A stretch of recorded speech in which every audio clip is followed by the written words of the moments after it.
Bonjour et bienvenue dans cette capsule vidéo où on va voir le système d'équations, mais dans un contexte.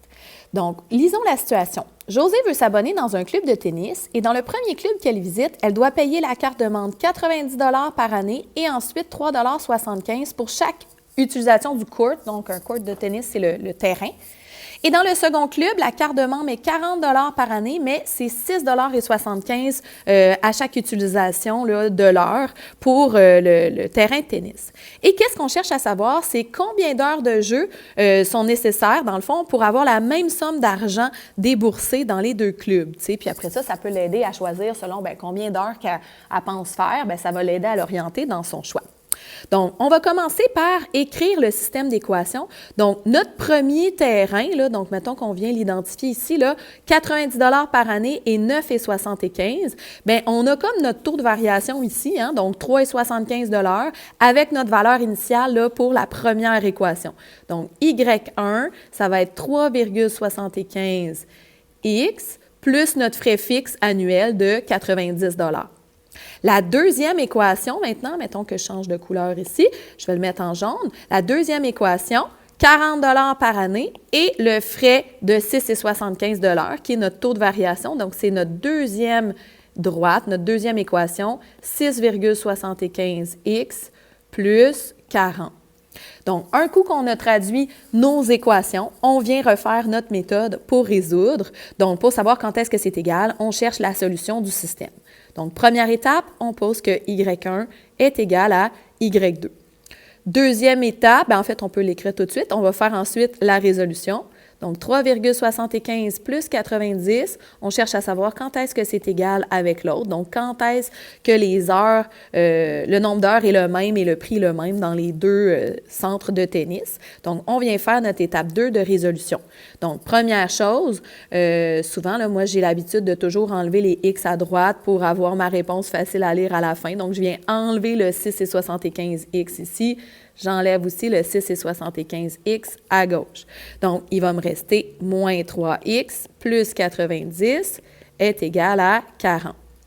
Ensuite, j'enlève le 90 qui est du côté gauche parce que je ne veux pas avoir rien ici de ce côté-là. Je vais avoir seulement mes X. Donc, je vais avoir moins 3X est égal à 40 moins 90 qui va me donner moins 50. Et finalement, on fait notre division par moins 3, donc divisé par moins 3, divisé par moins 3. On obtient ici X est égal, je vais prendre ma calculatrice ici pour avoir la valeur exacte. Je pense qu'on devra arrondir puisque division par 3, je ne pense pas que ça va arriver juste.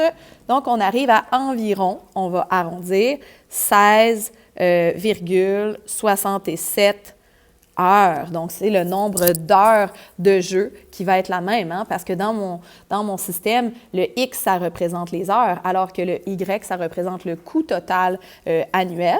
Donc, c'est sûr qu'on pourrait poursuivre la résolution pour trouver, dans le fond, ça va être quoi le tarif pour 16,67 heures, mais est-ce que c'est nécessaire ici dans la question qui nous est posée? Non. Seulement de répondre à la question des heures, c'est suffisant. Donc, on n'a comme pas besoin de faire l'étape 3 et 4. On a déjà la réponse à la question qui est, donc, après combien d'heures de jeu la somme déboursée est la même dans les deux clubs? On aurait donc après 16 heures. On va avoir le même tarif de dépensé. Mais si j'avais rajouté la question, quel est ce montant? Quel est ce prix? Là, il faudrait trouver la valeur de Y. Donc, on peut le faire, dans le fond, là, pour que vous sachiez la petite chose qui manquerait si jamais on posait les deux questions. Donc, l'étape 3, qu'est-ce que c'est dans la solution du système? C'est de venir reprendre une de mes équations et de remplacer ma valeur de X que j'ai trouvée. Fait que je reprends n'importe laquelle des deux, 3,75X plus 90.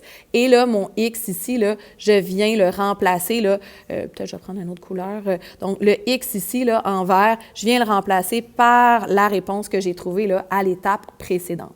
Donc, 3,75 fois 16,67 plus 90, ça va me donner mon prix finalement, le prix quand c'est égal dans les deux centres. Donc, 16,67 fois 3,75 et j'ajoute 90. Donc, 152 et 51. Donc, on a un arrondissement ici. C'est pour ça que je change mon symbole environ égal.